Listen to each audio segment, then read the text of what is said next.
Hola YouTube, this is Khi Turner and I'm here for another review, none other than the 2019 Volkswagen Jetta. This bad boy, you already know I do. I have the 2017, I reviewed the 2018, and now I'm here back for the 2019 edition. This is one of the best cars you're gonna see.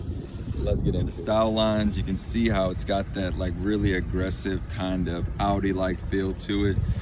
It's got the swoop lines. It's got this nice streak going throughout the whole thing. Pretty cool thing, right? 19-inch tires standard on this bad boy right here. And it's looking pretty freaking pristine in this white finish. What I like about it is you got these bi-xenon like headlights. It's got the two right there, and then it's got the turn signal with that. Underneath of it, you can see right there. Super bright lights, I already tested it out. The grille looking pretty mean this year, you know what I mean? It's coming in, it's got like a nice big roof hoop. And I told you I'm doing it at the canvas, so you know what I mean, we got cars going and everything. I'm just like going in. And then around the back, you know, you got the tail lights. These are actually some of the cooler looking ones though, because they got like the OLED style right here, but then they also have the triple new like kind of Jetta-like thing with the LEDs, and then they got the condensate for the signal. I think they should have went with the sequential, honestly. That would have been a lot more Audi-like. It's kind of got that Audi vibe. I mean, me looking at it, it's kind of got that Audi-like look to it. So let's get into more other things. So I switched up the location so we can get the FIU things in the background, sports and shit. So you can see, got the kind of aluminum steel metal look for it. No cover on this bad boy. It's rocking a 4-cylinder, 2-liter, of course. 1.4, my bad, actually. Don't quote me on that one. But it's definitely pushing a 147 horsepower, which is a step up from like the other compact cars in the segment. But I mean, compared to other cars, it's pretty modest. But it's got some get up though, because the curb weight of it is about 400 pounds lighter than everything else in the section. So you're really gonna get up there when you get to the higher speed. The best themes about this car is that it's very premium for what it is. You know, it's a compact car. Listen to how it opens up.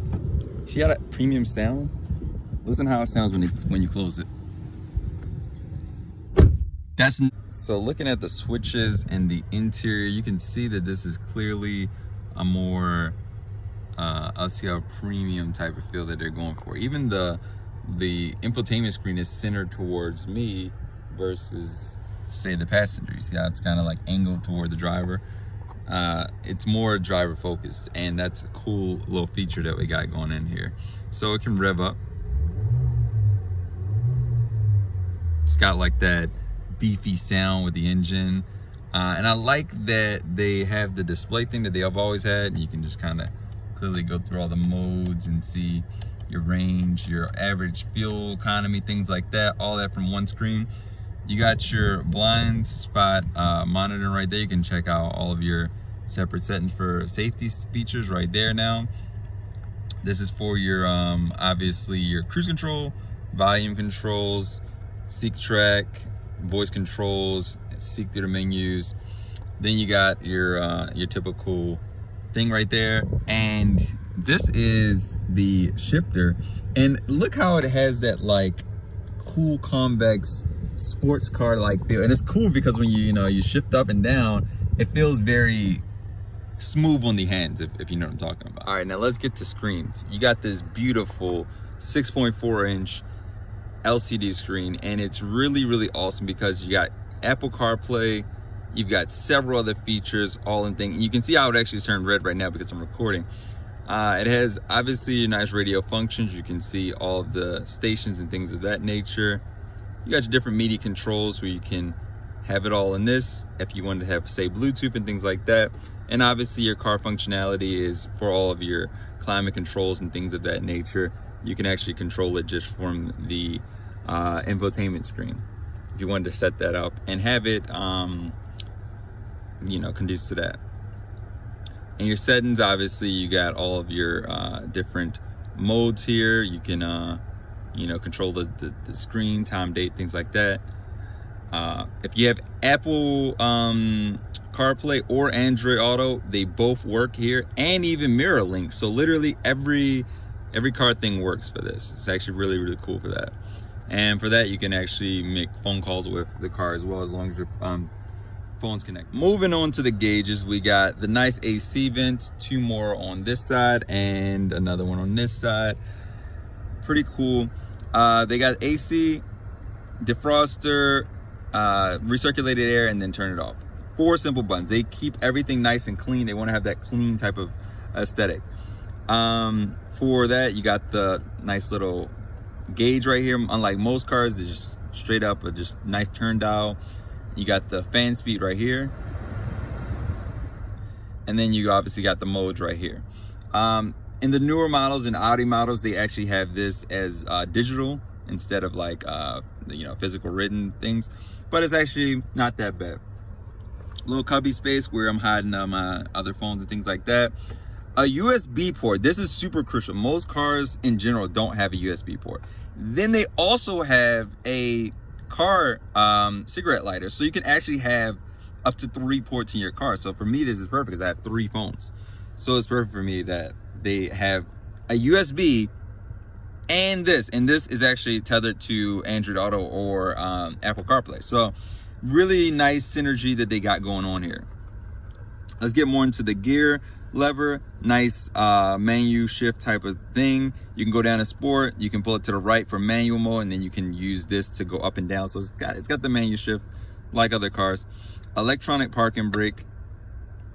You got the auto stop start. I hate that in every car they put in, but they put it in every car, so you got to deal with it. In this car, at least you can turn it on and off. So yeah, that's what the auto start stop does. It basically makes it so your car obviously stops when it does that. But when it's orange, it's on, and when it's off, and when it's white, it's on. They got eco mode, of course, because obviously, energy saving is the way to do it. And we obviously gonna turn that off. We don't want to be eco. The light switches, you got 4-way automatic windows. You got your nice turn on and off switch, left, right. What's cool is they have the Audi style headlights where you got off, auto, normal, and then high. And then obviously your high beams is when you hold it in like that. So it's kind of cool that they have it like that. I mean, I love that when car manufacturers like scale down to the lower models for their technology. So just to show you how bright the lights are, look at this, driving on the highway, Miami. You can see how we can see everything. It's got that like Audi like light system where you're seeing everything in a row, you know what I mean? Nice and bright. It's pretty dope. So one of the best little examples you can see, downtown Miami, coming toward it. Beautiful. Look how bright the lights are. Literally, we're illuminating this side of the road and that side of the road. Like and this is not even high beams. This is high beams. The lights, the signs above me actually light up if I do that. So it's ridiculously bright. I'm gonna do the dark test so you can see an even better example. Going to the Alton Road Bridge. So you can see, you can just see my light. Like it's nothing else. All the lights are turned off. This is literally lighting up the whole street, dude. This is what high beam's on. That's crazy, right?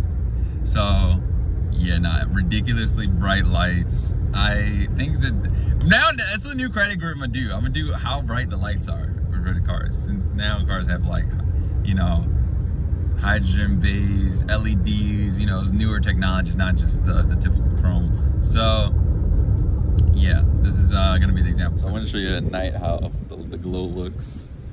You can see it's way more present aesthetic. This is the like downtown South Beach area. It's got a nice cool pearlescent thing, and it's kind of like that white light, you know what I mean? White is always a little bit cooler looking than the incandescent, how they have like the yellow light. It's a pretty mean look to it actually this year. Very aggressive styling.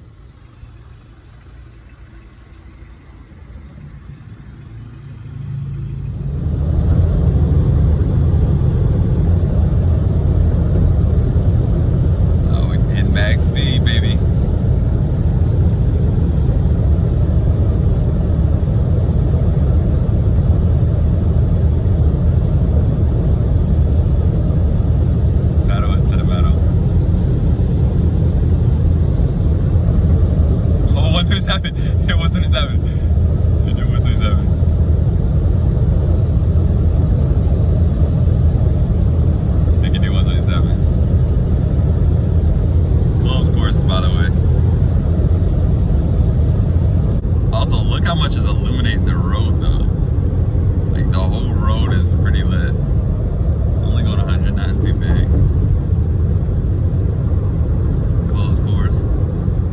So I was filling my car up, as you can see, at the gas station, and the total came out to about $14 from a half a tank. From a full tank, it's about $25, and this is at $2.40 something per gallon. So yeah, this is a pretty good fuel efficient car, honestly. For this next segment, I kind of wanted to just show it in really iconic locations. So I was at the One Ocean Hotel in South Beach and in South Point, different places like that. You know, just the gardens. This is pretty beautiful. I was just like how the waves looked that day. And this is actually showing different types of light. So from the auto to high beams to normal to the different settings. You can see it right now in the different modes. And honestly, I think that is one of the like best like all around entry level cars you can get, because for 18K you really have a baby Audi here. I'm probably put that in the title for the car, is like a baby Audi, because it's really what it is.